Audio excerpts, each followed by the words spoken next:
Power sharing is the most basic concept of democracy. Today we're going to discuss about its key element. Let's go with our topic federalism. जब हम बात करते हैं Indian system की सबसे बड़ी जो क्वालिटी है it is a filtration of power. For example हम बात कर रहे हैं वर्टिकल पावर से.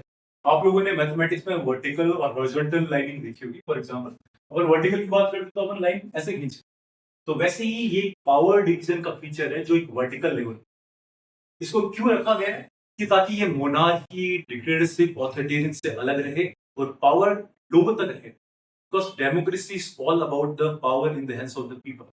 For example, the democracy word taken from the Greek language is mean democratia. Democratia stands for the system of a power where the power in the hands of the people. अब यहाँ पे हम देखते हैं कि preamble के अंदर भी कॉन्स्टिट्यूशन के समराइज वर्जन में ये लिखा रहता है it is union of the state. Okay, Bharat राज्यों का एक संघ है. तो इसको हम तीन पार्ट में डिवाइड करते हैं, सेंट्रल गवर्नमेंट, स्टेट गवर्नमेंट और लोकल गवर्नमेंट. एक नॉर्मली अगर सिंपल तरीके से समझे, सेंट्रल गवर्नमेंट का मतलब है जहां एमपी यानी सांसद के चुनाव, जहां पीएम है.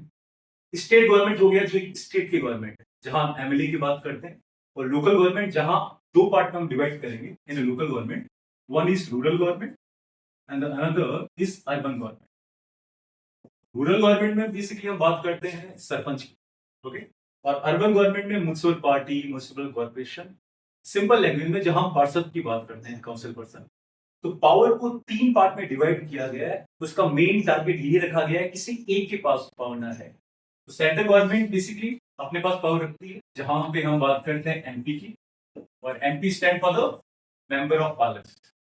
स्टेट गवर्नमेंट जहां हम बात करते हैं like MLA, member of legislative assembly. और finally local government we talk about the council person and the ward member here. Okay, यहाँ पे एक पॉइंट जो आता है फेडरलिज्म का, जो एक किसी भी कंट्री को स्ट्रांग बनाता है. स्ट्रांग पर अगर हम एम्फेसाइज करें, इसका मतलब होता है अगर पावर जितनी डिवाइड होगी, पावर जितनी शेयर होगी, वो किसी भी कंट्री, चाहे कोई भी रीजन हो, कोई भी स्टेट हो, उतना ही उसे डेमोक्रेटिक स्ट्रेंथ करेगी. तो यहाँ पे हम बात कर रहे हैं हायरार्किकल सिस्टम. ओके, हिस्ट्री में हम पढ़ते हैं हेरिडिटरी सिस्टम, जहाँ राजा का बेटा ही राजा बन रहा है, वो अलग सिनारियो है. यहाँ पर अपन हायरार्की की बात करें. हायरार्की का सिंपल मतलब क्या है कि आपने लेवल बना दिया है जहां पे जो अपर पार्ट है उसके पास ज्यादा पावर है. कहने का मतलब है सेंट्रल गवर्नमेंट के पास ज्यादा पावर रहेगी then state and local. Okay, आपने एग्जांपल देखा होगा कि लाइक कभी कभी किसी स्टेट पे प्रेसिडेंशियल सिस्टम लग जाता है. अभी हम लोगों ने एक वर्ड यूज किया प्रेसिडेंशियल सिस्टम. अभी हम बात करेंगे प्रेसिडेंशियल सिस्टम होता क्या है. प्रेसिडेंशियल सिस्टम का मतलब है, मान लीजिए किसी स्टेट की गवर्नमेंट हमसे काम नहीं कर.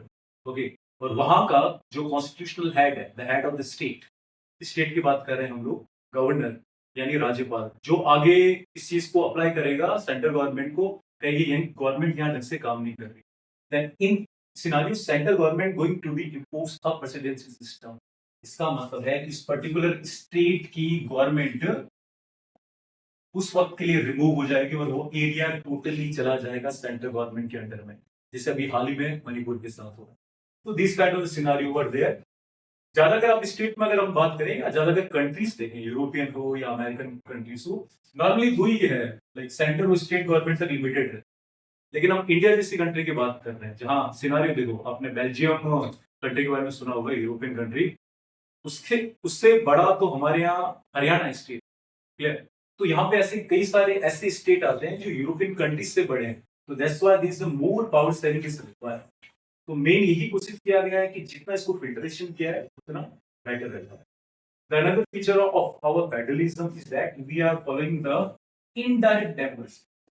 कौन सा आइडिया हम फॉलो कर रहे हैं? Indirect democracy. अब याद है इनडायरेक्ट डेमोक्रेसी क्या आती है? देखो, इनडायरेक्ट डेमोक्रेसी एक होता है, इसका वर्ड अलग से डायरेक्ट डेमोक्रेसी. इनडायरेक्ट और डायरेक्ट में डिफरेंस इतना ही है इस regarding the decision making. Direct में लोग डिसीजन मेकिंग का पार्ट रहेंगे और इनडायरेक्ट में रिप्रेजेंटेटिव. एग्जांपल देखो आप कैसे, जैसे मान लो एक क्लास है. ओके, अगर मान लो कोई डिसीजन लिया जा रहा है क्लास के बारे में, तो क्लास के हर बच्चे से पूछा जा रहा है यस या नो. ओके, तो हर बच्चा पार्टिसिपेट कर रहा है. तो ये हो गया एग्जांपल डायरेक्ट डेमोक्रेसी, जिसको हम नॉर्मली कहते हैं the people's voting, is known as the people's voting. और एक दूसरा सिनारियो उसी क्लास का है, हमने बच्चों से नहीं पूछा, उन्होंने अपना रिप्रेजेंटेटिव इलेक्ट कर दिया. For example monitor. अब मॉनिटर उस क्लास के बिहाफ से डिसीजन लेगा। तो मॉनिटर क्या हुआ? रिप्रेजेंटेटिव। और इनडायरेक्ट वन, तो वो इनडायरेक्ट में है।